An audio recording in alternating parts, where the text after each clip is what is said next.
todos cometessem. Os 1000 anos estão exatamente entre duas ressurreições. Os 1000 anos estão exatamente no meio de duas ressurreições.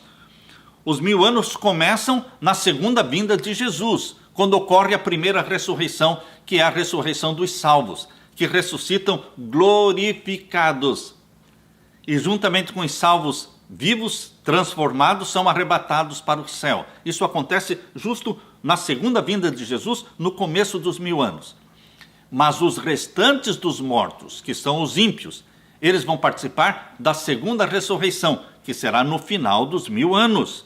Portanto, os 1000 anos estão entre a ressurreição dos salvos, na segunda vinda de Jesus, e a ressurreição dos ímpios, no final dos 1000 anos, quando a cidade santa vai descer do céu.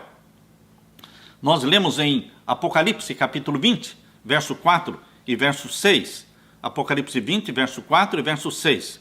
O que é que os santos de Deus, lá no céu, durante os 1000 anos, eles farão? Eles participarão do juízo dos ímpios e dos próprios anjos maus, dos demônios. Durante os 1000 anos, você e eu, todos nós que estivermos no céu, nós vamos querer saber. Nós vamos querer saber daqueles que nós conhecemos, que eram amigos nossos, muitas vezes familiares nossos, e que não estão no céu. Eu vou querer saber, como pode?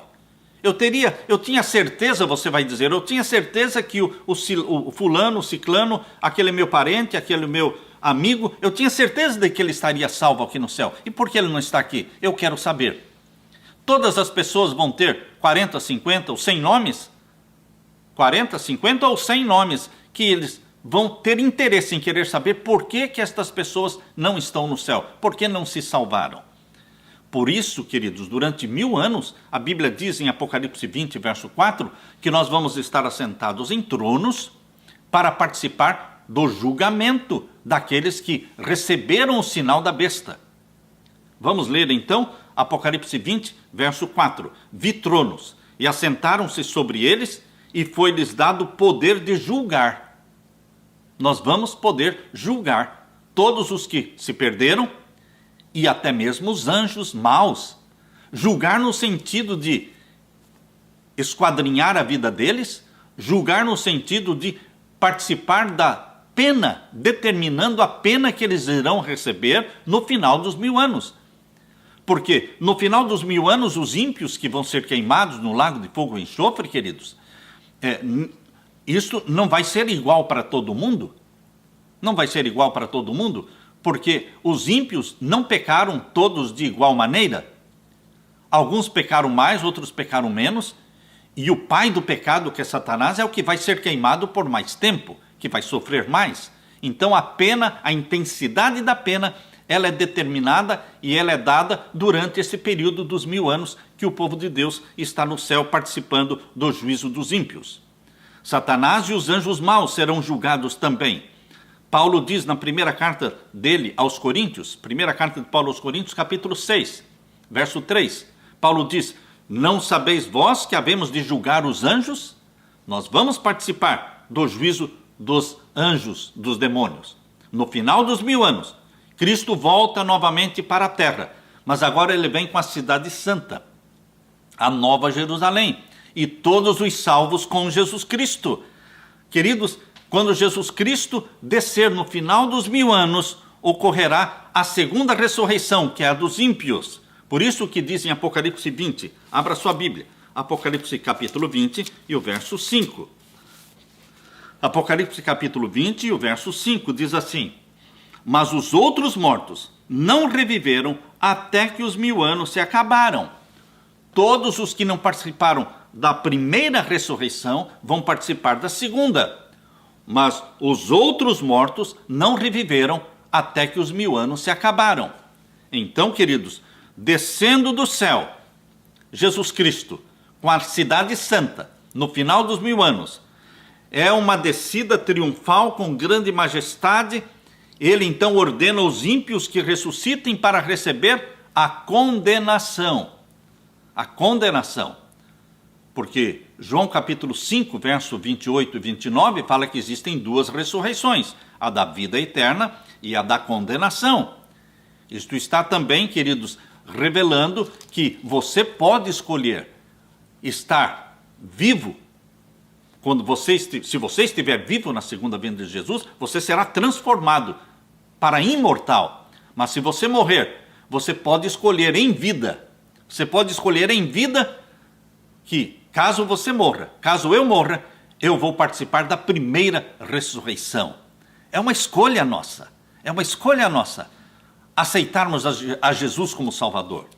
É uma escolha nossa colocarmos nossa vida ao lado de Jesus Cristo. Os justos, queridos, os justos, quando ressuscitam na segunda vinda de Jesus, eles ressuscitam glorificados, perfeitos, nenhum sinal de doença. Porém, os ímpios, quando ressuscitarem no final dos 1000 anos, eles ressuscitam com todas as doenças que eles tinham quando morreram. Eles ressuscitam do mesmo jeito, pensando a mesma coisa. Os ímpios saem da sepultura tais quais a ela baixaram, com a mesma inimizade contra Cristo e com o mesmo espírito de rebelião. Não terão um novo tempo de graça, não. Satanás engana as pessoas quando diz que você pode ter uma segunda chance depois que você morrer. Não, queridos, não existe uma segunda chance para se salvar depois da morte. E também não existe uma segunda chance depois da segunda vinda de Jesus. Tem muitas pessoas que pensam, que ensinam que os 1000 anos, o povo, milhões e milhões de pessoas vão ficar aqui na terra durante os 1000 anos e vão ter uma segunda oportunidade, uma segunda chance para se arrependerem. Não, queridos, isso é uma doutrina enganosa de Satanás. Durante os 1000 anos, os salvos estão no céu e os ímpios ficam mortos. A terra fica desolada, vazia, em abismo, trevas. Não tem uma segunda chance para os ímpios durante os 1000 anos. Isso não é doutrina bíblica. Aqui nos diz a palavra de Deus, em Zacarias capítulo 14, falando quando Jesus Cristo descer do céu com a cidade santa. Aonde vai descer a cidade santa? Ali no mesmo lugar onde está a velha Jerusalém. Ali onde está a velha Jerusalém vai descer a nova Jerusalém. Queridos, o profeta diz que assim como Jesus Cristo subiu para o céu, ali do Monte das Oliveiras, quando ele descer do céu, no final dos 1000 anos, os pés de Jesus Cristo vão tocar o Monte das Oliveiras. Lembre-se, na segunda vinda de Jesus, ele não toca na terra. Nós vamos ser arrebatados para encontrarmos Jesus nos ares. Agora, no final dos 1000 anos, quando a nova Jerusalém descer do céu e todos os salvos descerem com Jesus, os pés de Jesus vão tocar o Monte das Oliveiras antes da cidade ser colocada sobre o Monte das Oliveiras. E o que acontece quando os pés de Jesus tocam o Monte das Oliveiras? Vamos ler Zacarias capítulo 14. Zacarias capítulo 14, verso 5. Leia comigo. Virá o Senhor meu Deus e todos os santos contigo. Esse é o verso 5. Agora, o verso 4. E naquele dia estarão os seus pés sobre o Monte das Oliveiras. Naquele dia estarão os pés de Jesus sobre o Monte das Oliveiras, que está defronte de Jerusalém, para o oriente e para o ocidente. E o Monte das Oliveiras será fendido pelo meio. E haverá um grande vale, muito grande vale. O Senhor será rei sobre toda a terra. Naquele dia, um será o Senhor e um será o seu nome. Zacarias 14, 5, 4 e 9.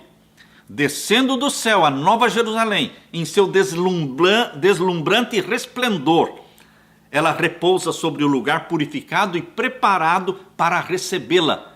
E Cristo com o seu povo e os anjos entram na santa cidade. Agora, Satanás se prepara para a última e grande luta pela supremacia. Enquanto ele estava despojado do seu poder durante os 1000 anos, separado da sua obra de engano, porque não tinha ninguém a quem enganar durante os 1000 anos, o príncipe do mal se achava infeliz e abatido. Mas agora os ímpios ressuscitando são milhões e milhões como a areia do mar. Agora revivem as esperanças de Satanás de vencer. Ele sabe que ele não vai vencer. E decide-se a não se render no grande conflito. Os ímpios, queridos, são cativos de Satanás. Rejeitando a Cristo, eles aceitaram o governo de Satanás sobre eles. E eles agora, quando ressuscitam, continuam cativos de Satanás, no final dos 1000 anos. Estão prontos para receber as sugestões de Satanás e executar as ordens de Satanás.